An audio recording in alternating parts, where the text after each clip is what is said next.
Init. Ilan pa? Pahinga muna tayo ng mga ilang bagyo. Bagyo dito.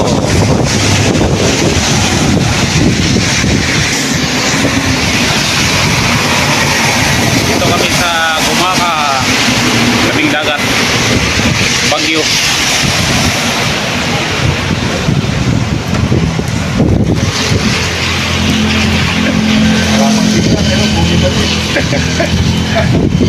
Wala ligo-ligo si Bisigi biyahe.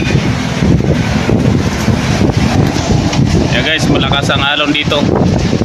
Sabado at bagyo rito sa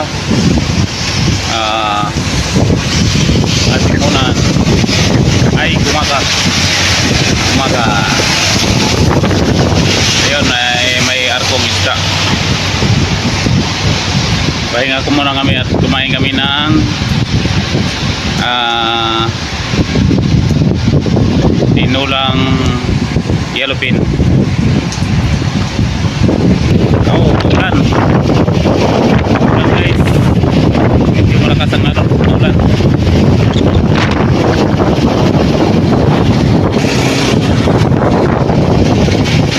Grabe.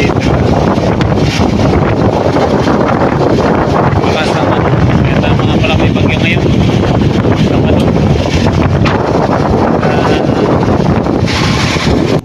At yan nga guys, patapos na. Balis na kami. See you next kainan. At yan nga guys, balis na kami. Papunta na kami ng Sagnay uli. Tatlong balik na kami ng Sagnay or Sangay. Sangay kasi yung tawag sa kanila doon eh, hindi Sagnay. Sagnay, Sangay.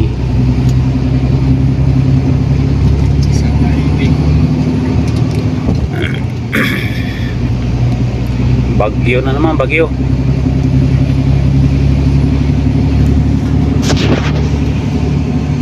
Dito nagtatambayan yung mga truck, mga biyahero dahil may kainan at saka presko. Tabing dagat. Yan.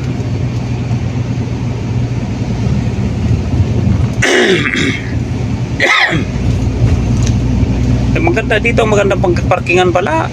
Hindi ko simentado na. Sa sunod pala, dyan na lang. Simento doon. Ay, rough road doon. Kaya nga dito, simento dito, yung pinarkingan natin rough road. So dito pala guys ay mayroon ditong release ng train. Ito ay sa panahon pa ng Senyor Marcos. Pero hindi na yata gumagana. Kasi wala nang nadaan na train. Sa panahon ni Duterte na pinapagana to, may pinagana ditong train.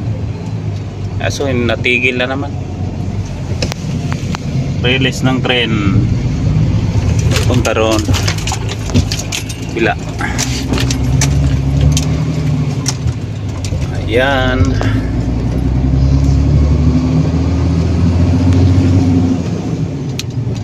Diyan yun si Romel hinto dyan gabi na convoy natin Diyan sa na yun. Natangan tayo rito mag parking. Dito yun mahilig magkapi-kapi. Nag-chat sa akin, ba't di kayo minto pre? Sabi ko natatay kami. Di sabi ko nagmamadali kami kaya yung kuan? Do refill kaya pagka mabuhusan. Kaya pala.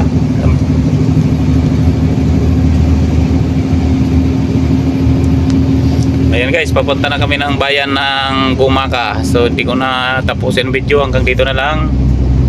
Dahil binidyohan ko lang yung tabing dagat.